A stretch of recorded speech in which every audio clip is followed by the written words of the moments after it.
It's crazy to think, but the alphabet has letters in it.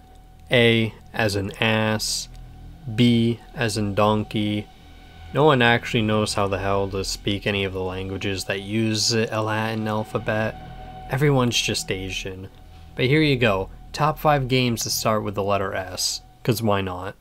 Number 5, Skyrim. This game doesn't technically start with the letter S because it's the Elder Bowl Skyrim, but no one actually calls it that, it's just Skyrim. I may have made a 7-minute long rant recently about the game, but since I fixed the technical issues with it, I actually think it's a 10 out of 10 from the 0 out of 3 I thought it was back then. This game is chock full of quests where you go somewhere and wave a weapon at an enemy, it dies, and I pretend I'm having fun. Really, this game is only here because other people like it. Number 4 is Skyrim again. Not because I don't have any games that start with the letter S, but because this is the people's game. I know people that love this game so much that they willingly got rid of their wife and kids to play Skyrim. There was a dark point in time where there was no Skyrim. A point in time where life was like trying to hang yourself with a bungee cord. You'd work 56 hours a day, but when you got home you'd just sit down and weep yourself to sleep because you didn't have your second life, or you would pull a trigger and flaming cum would shoot from your hand. Number 3, Sid Meier's Civilization 6. This one is colloquially known as Civ, but I put it up above Skyrim because I just like it more. Civ is notoriously addictive and it will make you feel like a crackhead because this is the type of game where you go, one more turn, one more turn, one more turn. You do a little snort. That's good, that's good. And before you know it, it's 10 a.m. and you were supposed to be at work at 8 a.m. So you show up late, you get fired, but you don't lose your wife and kids because you never had those to begin with. And we can't be worried about that anyways. We got cities to settle, other civs to topple, and to worry about climate change. Because climate change plays a role in this game that's unique as hell, and honestly, I put it above Skyrim just because it acknowledges climate change. It's just so weird and I love it. Number 2, Senran Kagura Burst Renewal.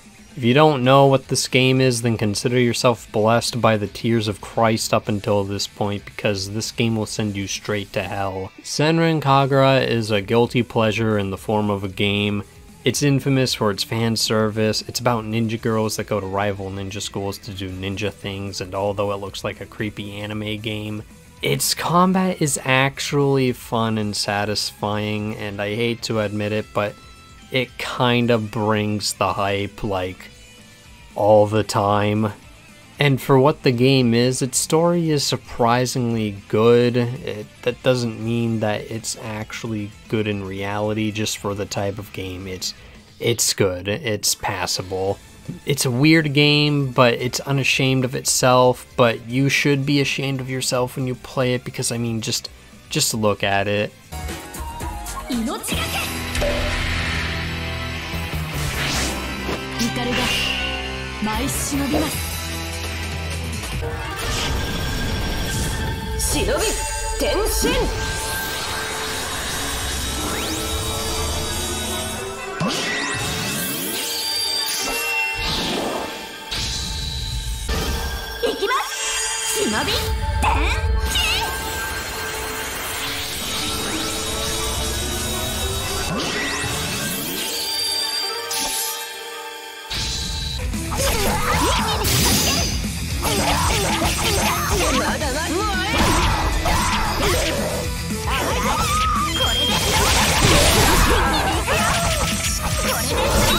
Nonetheless, it's a unique game and I'm always going to give points for uniqueness, and this one is definitely different, so it's number 2.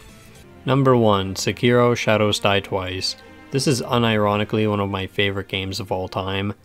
At this point, every FromSoft game is just Dark Souls but done differently, and while this one isn't as unique as Bloodborne, or as open and cryptic as Dark Souls, it makes up for that by having the hardest combat and some of the most varied and unique bosses in any of the Souls games. And I'll be the first to admit that its story, it's weak in comparison to Bloodborne or Dark Souls, but it's just so much fun to play. The name of the game is to smack people with your sword and parry their attacks. It's simple, but so many of the enemies are capable of killing you if you slip up once, and unlike the other games where you roll away from the enemies, here you have to stand your ground and actually parry them, and you're always in danger of getting hit. And sure, at first you'll be getting kicked around by the bosses, but eventually you'll get used to the rhythm that they have with their attacks, and you'll be feeling like the coolest guy on the planet because you're going to kill these bosses with complete ease and feel like a master of the game, even though you just barely scraped by the skin of your teeth and you died a bunch of times to a boss that isn't nearly as hard as you thought it was. You just didn't know how to parry the attacks, and you have to figure that out. You see, I want moment-to-moment decisions and interesting combat in my games, which I just feel Sekiro does so much better than Dark Souls. And since Sekiro does something better than Dark Souls and none of the other games do anything better than Dark Souls, this is the best game that starts with an S. If you made it this far, thanks for watching, and if you liked it, leave a like and subscribe. I'm going to sleep.